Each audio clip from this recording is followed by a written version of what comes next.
نحمده ونصلي ونسلم على رسوله الكريم اما بعد فاعوذ بالله من الشیطان الرجیم بسم اللہ الرحمن الرحیم ان الذين آمنوا وعملوا الصالحات سيجعل لهم الرحمن ودا کہ بے شک جو لوگ ایمان لائے اور انہوں نے اچھے اچھے کام کیے تو اللہ ضرور بضرور ان کے لیے محبتیں پیدا کر دے گا، یعنی لوگوں کے دلوں میں ان کے لیے اللہ محبت پیدا فرما دے گا۔ ہوتا کیا ہے کہ جب کوئی آدمی اللہ پر ایمان لانے کا دعویٰ کرتا ہے اور ایمان پر دعوے کے طور پہ دلیل وہ یہ پیش کرتا ہے کہ میں جو میرے رب کا حکم ہے اس پہ عمل کروں گا، اللہ نے کہا یہ کرو وہ یہ کرتا ہے، اللہ کہتا اب یہ نہیں کرو وہ نہیں کرتا۔ اس کی عملی مثال ہم اپنی زندگی میں دیکھتے ہیں، صبح شام اذان کا وقت ہوتا ہے، اللہ پکارتے ہیں، بندوں کے ذریعے کہلواتے ہیں کہ کہو حی علی الصلاۃ، آؤ بھلائی کی طرف، آؤ نماز کی طرف، تو فلاح کی طرف اور صلاح کی طرف لوگ دوڑتے ہیں، کام چھوڑ کے آتے ہیں، اٹھ کے آتے ہیں، جس کی جو مصروفیت ہو اس کو چھوڑ کر وہ نماز کے لیے آتا ہے، اللہ سبحانہ و تعالیٰ کے حضور جھک جاتا ہے۔ اسی کے ساتھ ساتھ رمضان پتہ چلا کہ جناب 4:40 پہ 45 پہ جتنے بجے بھی روزہ بند ہوگا تو اس سے پہلے پہلے کھانا وانا بند کر دیا بالکل۔ اب انتظار کر رہے ہیں جیسے اذان کا وقت ہوگا فوراً اس پہ ٹوٹ پڑیں گے، کھائیں گے اللہ کا نام لے کر، کیونکہ اللہ کا حکم ہے اب کھاؤ، تو اب کھانے میں بھی اتنی جلدی دکھاتے ہیں۔ یہ ایمان کا تقاضا ہے، یہ نیک عمل ہے کہ جس ایمان کا، جس اللہ کو ماننے کا دعویٰ کیا اس کے مطابق عمل کرے۔ تو جس طرح یہ نیکیوں میں ہے اسی طرح یہ گناہوں کے معاملے میں بھی ایسا ہی ہونا چاہیے کہ جس گناہ کے بارے میں اللہ کی طرف سے حکم آ جائے، نبی اکرم صلی اللہ علیہ وسلم کی طرف سے پتہ چل جائے کہ یہ نہیں کرنا، تو بس وہ نہیں کرنا، اس میں لیت لعل نہیں، شاید ایسا ہو سکتا ہے، پاسبلٹی ہے، میرا خیال ہے حالات بدل گئے، میری مجبوری ہے، شاید میں ایگزمپٹڈ ہوں، اپنے ذہن میں خود ہی بنا لیا، میں کمزور ہوں، میں کہاں کر سکوں گا، نہیں یہ تو نہیں ہے، ایسا کچھ نہیں۔ آدمی کو ایمان کے ساتھ جس طرح اس نے یہ طے کر لیا ہے کہ جب مجھے پتہ چلا کہ اللہ کا یہ حکم ہے تو میں اس پہ عمل کروں گا، تو اسی طرح جس سے اللہ نے روکا ہے اس سے رکنا بھی اس کو اسی طریقے سے ضروری ہے۔ رمضان میں اسی کی مشق ہو رہی ہے کہ وہ چیزیں جو حلال تھیں ہم نے اس کو روکنے کو کہہ دیا تو تم رک گئے، اور رکنا چاہیے تھا، تو جو حرام ہے اس سے رکنا تو بدرجہ اولا ضروری بھی ہے اور آسان بھی ہونا چاہیے۔ جب تمہارے لیے ایک حلال چیز کو روکنے کو کہا، جب یہ کہہ دیا کہ تم کھاؤ مت، پیو مت، اپنے اور تعلقات قائم مت کرو روزے کے دوران، تو تم رک گئے۔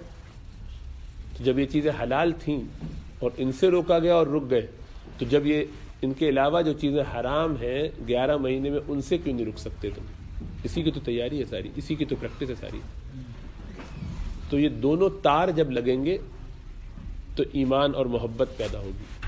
ایمان کی شان یہ ہے کہ اللہ کی محبت میں آدمی دیوانہ ہو جائے، اللہ کی محبت میں اس کو یہ اعمال کرنا دل سے اس کا جذبہ ہو، تڑپ ہو، اس کو یہ احساس نہ ہو کہ میں کچھ اپنے اوپر بوجھ ڈال رہا ہوں، یعنی اس کی مرضی بھی وہی بن جائے جو اللہ کی مرضی ہے۔ سر تسلیم خم ہے جو مزاج یار میں آئے، کہ اللہ آپ چاہتے ہیں میں سر جھکاؤں، سر جھکاتا ہوں، اللہ آپ چاہتے ہیں میں جان دے دوں، جان دیتا ہوں، اللہ آپ کہتے ہیں کہ میں ایسا کرتا ہوں، اللہ کہتے ہیں ایسا نہیں کرو، نہیں کرو، ایک پاؤں پہ کھڑے ہو جاؤ، ایک پہ، دو پہ کھڑے ہو جاؤ، تو کھڑے ہو کے گر جائے گا بندہ، نہیں کھڑا ہو سکتا گرے گا، لیکن گرے گا۔ بس آپ کیا چاہتے ہیں مجھے یہ بتائیے۔ جب اللہ سے محبت ہو جاتی ہے تو ان کے احکامات پہ عمل کرنا اپنی فطرت بن جاتا ہے، ہر کام آسان لگتا ہے۔ یہی مقصود ہے رمضان کا، کہ رمضان کے ذریعے زندگی کا مقصد یہی ہے۔ رمضان اس میں ایک کریش کورس ہے، وہ ہمیں خاص طور پہ اس پہ تیار کرا رہا ہے کہ دیکھو اپنی مرضی کو پیچھے رکھو، اپنی مرضی سے پک اینڈ چوز مت کرو، خود فیصلے مت کرو۔ عمل صالح جو ہے، نیک عمل کہتے ہی اس کو ہے جو اللہ کی مرضی سے کیا جائے۔ مثلا اس وقت ہمارے لیے کھانا ناجائز ہے اور 10 منٹ کے بعد کھانا جائز نہیں، افضل ہوگا، فوراً کھائیں گے ثواب ملے گا، تو اس وقت نہ کھائے آدمی اور ابھی کھائے تو دونوں میں گناہ ہوگا۔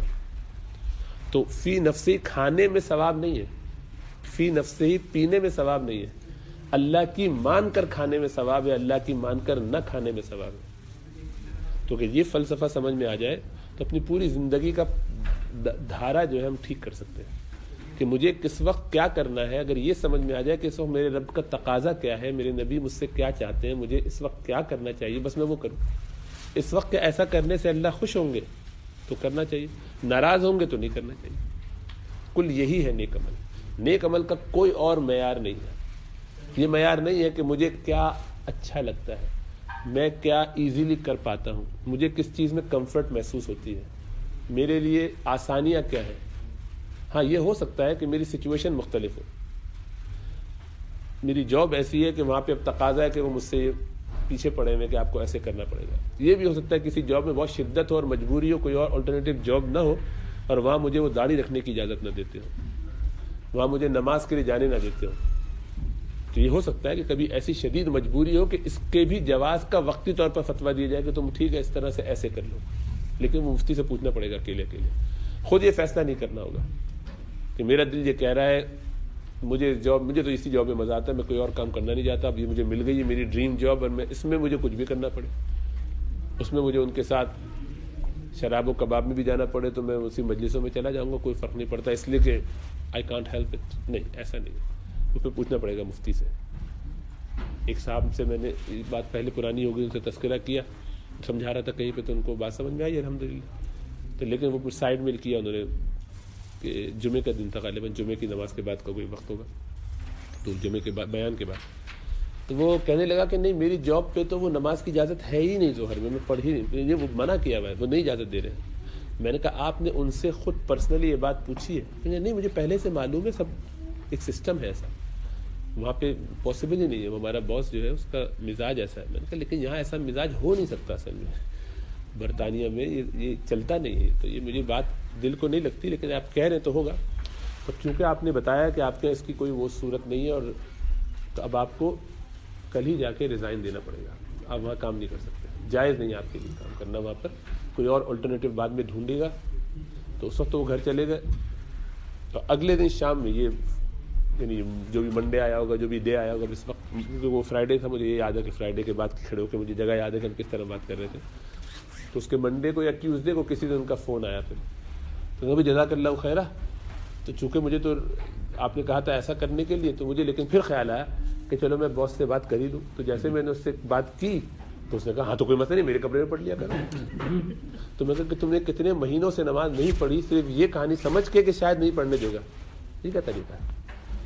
یہ 2 نمبری، یہ تمہاری شیطانی تھی، نفس نے جو کھیلا تمہارے ساتھ.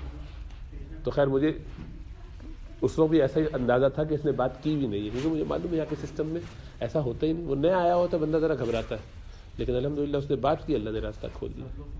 تو وہ اس لیے کھول دیا کہ اس کو نوکری کرنے سے منع کیا تھا. اگر اس کو کہتے کہ ٹھیک ہے کرتے رہو جیسا کہ عموماً لوگ کرتے ہیں، تو پھر وہ بھی چلتا ہی رہتا آج تک اسی طرح سے کہ گھر آ کے پڑھ لوں گا، گھر آ کے قضا کر لیتے ہیں، گھر آ کے ملا کے پڑھ لیں گے، کچھ نہ کچھ کر ہی لیں گے گزارا.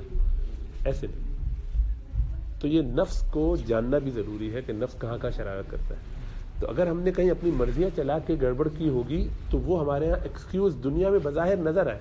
ہو سکتا ہے آپ مجھے کہیں کہ نہیں میری تو صحت کا ایسا مسئلہ ہے کہ میں بیٹھ کے ہی نماز پڑھوں گا، اس لیے کہ میری کمر کا مسئلہ ہے، ٹانگ میں درد ہوتا ہے، یہ وہ، اور آپ نے کنونس کر دیا. تو مفتی کو آپ نے کنونس کر دیا، مفتی نے آپ کو فتویٰ دے دیا. یہ تو آپ کا احسان ہے، آپ نے مفتی سے پوچھا. نبی پوچھتے تو کون پوچھتے تھا آپ کو؟ اور اس نے جو کہا آپ نے وہ مان لیا، یہ بھی بڑی بات ہے. آج کل کون پوچھتا ہے، اور پوچھنے کے بعد مانتا کون ہے؟ ٹھیک ہے، لیکن چلو فرض کیجیے آپ نے نہیں بھی پوچھا، آپ نے خود گوگل کر کے اپنا ایک فتویٰ بنا لیا، اپنا ایک مسئلہ طے کر دیا. تو وہ کام جو آپ نے کیا ہے اگر وہ شریعت کے خلاف ہے تو خواہ وہ آپ کا دل کہے، خواہ آپ کو سارے مفتی مل کے کہہ دیں، اللہ کے نزدیک وہ قابل قبول ہے. مثلا آپ کو لگا کہ آج جمعے کا دن تھا اور بڑا اہم جمعہ، وہ بھی رمضان کا جمعہ، تو میں رمضان کے جمعے میں وقت پہ پہنچنا چاہتا ہوں، تو میں جلدی سے آیا. اب کوئی کار پارک نہیں مل رہی ہے، میرا خطبہ نکل جائے گا، ٹائم ٹائٹ ہے بالکل ہی. تو کسی کے دروازے پہ گاڑی پارک کر بلاک کر دیا ان کو. ٹھیک جگہ نہیں تھی جہاں پہ پارک کرنا تھا، کر دیا پارک. میری نماز نکل گئی. پھر نماز کے لیے کر رہا ہوں، ایسی کون سی بڑی بات ہے؟ نہیں، نماز نکل جائے اس صورت میں آپ کا قصور ہے. جگہ کہیں اور ڈھونڈو، صحیح جگہ پارک کرو. نہیں کر سکتے پارک، یہ کوئی جسٹیفیکیشن نہیں ہے. ہاں یہ کر سکتے ہو کہ وہاں گاڑی پارک کرو، اندر دروازہ کھٹکھٹاؤ، ان سے کہو کہ میری مجبوری ہے، میرے کو کوئی جگہ نہیں مل رہی آس پاس، میں یہاں کھڑی کر رہا ہوں، میں بس فرض پڑھ کے آؤں گا، 10 منٹ ہے، میرا نمبر یہ ہے، آپ مجھے فون کر لے گا. اگر کچھ مجبوری ہوئی تو میں فون آن رکھوں گا اور میں نماز توڑ کے آ جاؤں گا ہٹانے کے لیے. لیکن اللہ کی ذات سے امید ہے کہ آپ کو کوئی ایمرجنسی نہیں ہوگی. تو اگر آپ مجھے اجازت دے دیں برائے مہربانی. اب اس میں 2-4 منٹ لگ جائیں گے، کوئی بات نہیں، یہ 2-4 منٹ لگانا ٹھیک ہے. اور وہ منع کر دے تو گاڑی ہٹاؤ وہاں سے، کہیں اور لگاؤ. نکال دو نماز، کوئی بات نہیں، اپنی ظہر پڑھو، پہلے پیدل کیوں نہیں آئے، گھر سے نکلے کیوں پہلے نہیں، کہیں گلی میں پیچھے کیوں نہیں لگائی. ہوتا یہی ہے، ایسا نہیں ہوتا کہ جگہ ملی نہیں ہوتی، ملی ہوتی ہے. وہاں سے آ رہے ہوتے پتہ ہوتا کہ جگہ ملے گی، وہاں سے یہاں تک پیدل چلنا پڑے گا، اس کے لیے 10 منٹ پہلے آنا پڑے گا، 5 منٹ پہلے نکلنا پڑے گا. تو یہ 2 نمبر ہی ساری سب کی ہمیں اچھی طرح اندازہ ہے کہ کیسے ہوتی ہے. جو لوگ کہتے ہیں نا کار پارک ممکن ہی نہیں، کار پارک دنیا ختم ہو گئی کیا، کار پارک کیسے جگہ نہیں ملے گی، سب جگہ بہت ہوتی ہے. مسجد کے منہ پہ نہیں ملی، وہاں پہ تو امام صاحب کی گاڑی کھڑی ہوتی ہے. تو ہمیں تو وہ والی جگہ چاہیے VIP. ایسا نہیں ہوتا، اس کے لیے تو بھائی ظاہری بات ہے پہلے آؤ. تو آتے نہیں ہیں اور پھر اس کے بعد پریشان ہوتے ہیں اور کھینچا تانی کرتے ہیں. کھینچا تانی سے کام نہیں ہوتا. تو ان الذین آمنوا، بے شک وہ لوگ جو ایمان لائے، وعملوا الصالحات، اور انہوں نے نیک کام کیے. تو نیک کام یہ ہے، نیک کام کیا ہے، کب کس وقت میرا رب مجھ سے کیا تقاضا کرتا ہے اور کتنا تقاضا کرتا ہے اور کس طریقے سے کرتا ہے، یہ پورا پیکج ہے. جب یہ کرے گا تو اللہ فرماتے ہیں سیجعل لهم الرحمن ودا، اللہ سبحانہ و تعالیٰ اس کے لیے محبتیں پیدا فرما دیں گے. لوگوں کے دل میں اس کی محبت ہوگی، گھر والوں کے دل میں محبت ہوگی، باہر والوں کے دل میں محبت ہوگی. ہر ایک اس کو چاہے گا، اس طور پر چاہے گا کہ لوگ اس کے لیے دعائیں کرنے والے ہوں گے. یہاں تک کہ اللہ کے رسول صلی اللہ علیہ وسلم نے حدیث میں بیان فرمایا کہ سمندر میں رہنے والی مچھلیاں اس کے لیے دعا کریں گی، آسمان کی مخلوقات چیونٹیاں اپنے بلوں میں اس کے لیے دعا کریں گی. اس کے کام بنانے کے لیے اتنے لوگ جگہ جگہ لگے ہوں گے. اللہ آسمان میں اعلان فرما دیتے ہیں کہ اللہ سبحانہ وتعالیٰ فرماتے ہیں اے جبریل، مجھے فلاں شخص سے محبت ہو گئی ہے، تم بھی اس کی محبت اپنے دل میں بنا لو. تو جبریل کہتے ہیں یا اللہ مجھے بھی محبت ہو گئی. حدیث بخاری کی ہے. اس کے بعد اللہ سبحانہ وتعالیٰ کا یہ پیغام، یہ حکم جبریل امین آسمان میں اعلان کر دیتے ہیں، اے فرشتو، اے آسمان کی مخلوق، سن لو، اللہ کو فلاں شخص سے محبت ہے، مجھے بھی محبت ہے، تم سب بھی اس سے محبت کرنا شروع کر دو. تم سب کا بھی اب یہ کام ہے، سب محبت کرو اس سے، ایکٹیولی محبت شروع، بس وہیں سے پے بس ہو گئی محبت. فرشتوں کا تو ہے کہ جو حکم آ جاتا ہے اس پہ وَيَفْعَلُونَ مَا يُؤْمَرُونَ، جس کا حکم دیا جاتا ہے فوراً کرتے ہیں. لَا يَعْصُونَ اللَّهَ مَا أَمَرَهُمْ، کبھی بھی نافرمانی نہیں کرتے.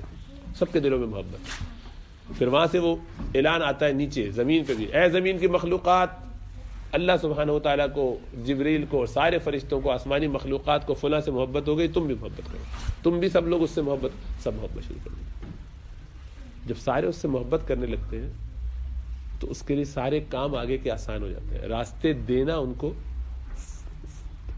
دل میں محبت کے طور پر اپنا فخر محسوس ہوتا ہے، بوجھ نہیں محسوس ہوتا.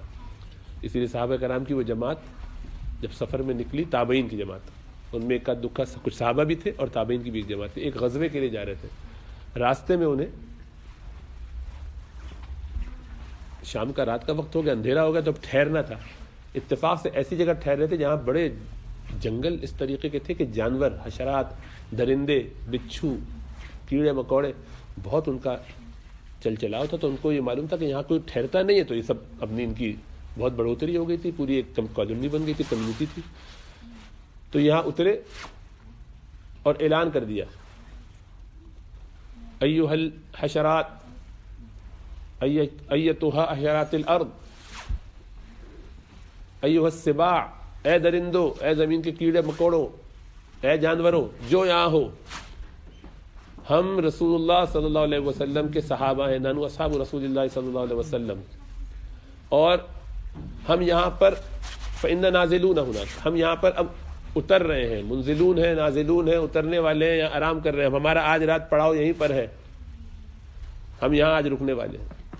ہمیں یہاں جگہ چاہیے، ہمیں تم سے کمفرٹ چاہیے. ارتحلوا، نکل جاؤ یہاں سے، جگہ ہمارے لیے خالی کر دو.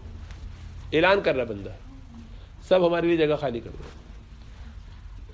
تو تابعین حیران رہ گئے اپنی آنکھوں سے دیکھ کر. صحابہ کرام کو تو پتا تھا کہ اللہ سبحانہ و تعالیٰ کا وعدہ ہے، اللہ کے کام میں لگو گے، والذین جاہدوا فینا لنہدینہم سبلنا، جو ہمارے راستے میں نکلے گا ہم اس کے لیے آسانی کر دیں گے. آسانی اللہ نے کر دی ہے تو ہو ہی جائے گی. انہوں نے صحابہ نے رسول اللہ صلی اللہ علیہ وسلم کے ساتھ 20 مرتبہ یہ چیزیں دیکھی تھی. تابعین کے لیے یہ چیز ذرا چنبے کی تھی، نئی تھی، کم دیکھی تھی انہوں نے. تو انہوں نے دیکھا کہ درندے، کیچوے، مگرمچھ، جو جانور جہاں جس طریقے کیڑے مکوڑے اپنے اپنے دانتوں میں اپنی اولاد، اپنے بچوں کو اٹھائے، کوئی پیٹھ پہ لا دے، چلنا شروع. تھوڑی دیر میں سارا جنگل آس پاس سے صاف، خالی. انہوں نے اپنا پڑاؤ کیا، اطمینان رات گزاری وہاں پر، اپنے کام اگلے دن نکل گئے۔ عمر فاروق کے بارے میں آپ کو معلوم ہے، لوگوں نے بتایا کہ آگ لگ گئی ہے مدینے میں، وہ اپنی چادر ایسے پہنے ہوئے کام کر رہے ہیں، کیونکہ حضرت بار بار آگ کو بجھانے کی کوشش ہو رہی ہے لیکن وہ رک نہیں رہی ہے، بڑھ رہی ہے، پانی بھی ڈال رہے ہیں، کچھ نہیں ہو رہا، مختلف چیزیں کر لی، تو کہتے ہیں اچھا چادر دی، کیونکہ یہ لے جاؤ چادر ڈال دو۔ تو سننے والے نے بھی یہ نہیں کہا کہ حضرت چادر سے آگ بجھے گی، نہیں کو پتا کہ یہ اللہ کا بندہ ہے، اس نے کچھ کہا ہے تو اس میں کچھ ہوگی وجہ۔ چادر اٹھائی لے کے پہنچے، اس کے آگے رکھی، آگ وہیں رک، اب آگے نہیں بڑھ رہی، اس کے ساتھ چلنا شروع ہوئے، چلتے گئے، اس کو پورا لپیٹ کے اس چادر کے اندر بند کر دیا، غائب ہو گیا، آگ بجھ گئی۔ وہ جو پانی سے نہیں بجھ رہی تھی، اس سے بجھی۔ نیل کا واقعہ آپ نے سنا ہوا، دریا نیل میں بھیڑ چڑھائی جاتی تھی، جب حضرت عمرو بن العاص رضی اللہ تعالیٰ عنہ نے اس کو فتح کیا تو تھوڑے عرصے کے بعد ہی انہوں نے کہا کہ ہم تو یہاں ایک بچی کو، خوبصورت لڑکی کو 15-18 سال کی دلہن بنا کے اس میں ڈال دیتے ہیں، جب وہ پانی اس کے بعد چلنا شروع ہوتا ہے، ہمیں کہ ناجائز ہم ایسا کرنا، کسی کی بھیٹ نہیں چڑھا سکتے، تو دریا نیل کی بھیٹ چڑھائی جاتی تھی عورت لڑکی، کہا کہ بالکل، تو وہاں سے خط بھیجا عمر فاروق، امیر المومنین بتائیے، دیکھو ہر مسئلے کا حل، عمر فاروق کو اس چک کے چیمپئن تھے، اس طرح کے کسی مسئلے کے منتر جادو کچھ کیا ان کاموں میں کیسے، وہ ان کو کیا پتا ہے کہ یہ سیجعل لہم الرحمن ودا ہے، یہ اللہ کا نیک بندہ ہے، نیک عمل کرتا ہے، جو کام اس سے کہیں گے ہر کام اس کی فیل ہونا مسئلہ ہی نہیں ہے۔ یہ تو وہ عمر فاروق ہے جو فرماتے ہیں کہ مجھے بچپن میں میرے باپ آ کے جوانی میں تماچے مارتے تھے منہ پر، ابے تجھ سے اونٹ نہیں سنبھالے جاتے، جب بھی اونٹ پکڑنے جاتا تھا تو ایک آدھ پیچھے رہ جاتا تھا، بھاگ جاتا تھا، میں سنبھال نہیں پاتا تھا، تو رونے لگے کہ آج عمر 3 بر اعظموں کو سنبھال رہا ہے، تو بہت زیادہ ڈگری لے کے بیٹھے ہوئے تھے، کیمبرج کے فارغ۔ اللہ سبحانہ و تعالیٰ جب اللہ کے راستے میں آدمی کام کرتا ہے تو اللہ راستے کھولتا ہے، پھر سارے کام اس کے لیے خود ہٹ جاتے ہیں، خود بن جاتے ہیں، وہ پہاڑ سامنے سے ہٹ جاتے ہیں۔ وہ عاجزی کے ساتھ اپنے آپ کو حقیر ہی سمجھتا رہتا ہے، اس کے راستے اللہ ایسے کھولتے ہیں کہ آدمی کو لگتا ہے کہ یہ کیسے ہو گیا، یہ کیسے ہو گیا، وہ کیسے ہو گیا۔ تو عمر فاروق جو ہے اس کے باوجود، یہ فرما رہے ہیں سب کے باوجود، وہاں سے انہوں نے خط جاری کیا، تو معلوم ہے واقعہ لوگوں نے سنا ہے، معروف ہے، ایک خط عمرو بن العاص کو کہ صحیح کیا آپ نے، اور یہ میرا خط ہے نیل کے نام، اس کو نیل کے دریائے نیل میں ڈال دو، اور اس میں امیر المومنین عمر کی طرف سے دریائے نیل کے نام، اگر اللہ کے حکم سے چلتا ہے تو چل، ورنہ ہمیں تیری ضرورت نہیں، میں تجھے امیر المومنین کی حیثیت سے حکم دیتا ہوں کہ سیدھا ہو جا۔ دریا چلنا شروع ہو بغیر کسی بھیٹ کے۔ تو یہ ایسے تھوڑی ہوتا ہے، یہ تقویٰ کے ساتھ ہوتا ہے، اللہ کے احکامات کو مان کے اپنے نبی صلی اللہ علیہ وسلم کے طریقوں کو اختیار کر کے۔ اور وہ عمر یہ کہہ رہے ہیں کہ مجھے اگر ایک بندہ جہنم میں جا رہا ہوگا قیامت کے دن تو مجھے خطرہ ہے کہیں میں تو نہیں، جنت میں ایک چھوٹی جگہ مل جائے گی تو میرے لیے کافی ہے۔ یہ کوئی پولیٹیکل اسٹیٹمنٹ نہیں تھا کہ اس کے بعد الیکشن جیتنا ہے، وہ شہید ہو رہے ہیں، 3 دن کے بعد شہید ہو بھی گئے، یہ اس وقت میں یہ فرما رہے ہیں، ان دنوں میں۔ تو کیوں؟ تو یہ ترتیب ہے۔ ایمان نمبر 1، تقویٰ یعنی اعمال صالحہ، جو کہا ہے وہ کرو، جس سے روکا ہے رکو، اپنی کہانیاں مت سناؤ بیچ میں کہ مجھے یہ ٹھیک لگتا ہے، مجھے ایسے کرنا ہے، مجھے ویسے کرنا ہے، میرے حساب سے یہ ٹھیک ہے، میرے حساب سے اتنا کافی ہے، نہ، پورا پیکج۔ اور پھر اس کے بعد کرتے کرتے اخلاص، نیت درست ہو، نبی کا طریقہ ہو، ایگزیکٹ نبی کا طریقہ۔ اور نمبر 4 یعنی آخری بات، یہ سب کرنے کے باوجود دل ڈرتا رہے کہ میں نے کچھ نہیں کیا، میں کیا کر سکتا ہوں، تو بہت ہی کچرا کیا، میں نے بہت ہی خراب کام کیا، ہلکا کام کیا۔ والذین یؤتون ما آتوا وقلوبهم وجلہ، کہ سب کچھ اللہ کی راہ میں لگا کے دل ڈرتا رہے کہ میں نے کیا کچھ نہیں ہے، پتہ نہیں میرا کیا ہوگا، میں تو بالکل ہی نکما ہوں، میں تو ناکارہ ہوں۔ سارا احساس اسی کا ہے، جس وقت یہ احساس ہو گیا اب میں نے بہت کچھ کر لیا ہے، I have really done something big، جس وقت یہ احساس ہو کہ میں نے کچھ کیا ہے اور میں کچھ کر رہا ہوں، بس سمجھ لے کہ یہاں سے اس کا ڈاؤن فال شروع، کیونکہ اب اس کی نظر گویا اپنے اس عمل پہ جانے لگی ہے۔ اب تک اس کی نظر اللہ پر تھی تو اللہ ہی پہ رہنی چاہیے تھی کہ اللہ توفیق دے رہے تو میں کر رہا ہوں، میری اپنی اوقات حیثیت ہے کیا، چونکہ میری حیثیت نہیں ہے اس لیے ڈرتا رہے اور اللہ سے مانگتا رہے۔ اللہ ہمیں سمجھ اور شعور عطا فرمائے اور عمل کی توفیق عطا فرمائے، اخلاص کے ساتھ، نبی اکرم صلی اللہ علیہ وسلم کے طریقوں کے ساتھ، اور اس احساس کے ساتھ کہ ہم کچھ نہیں ہیں اور کچھ نہیں کر رہے ہیں۔ اللہ ایسے ہی رکھے۔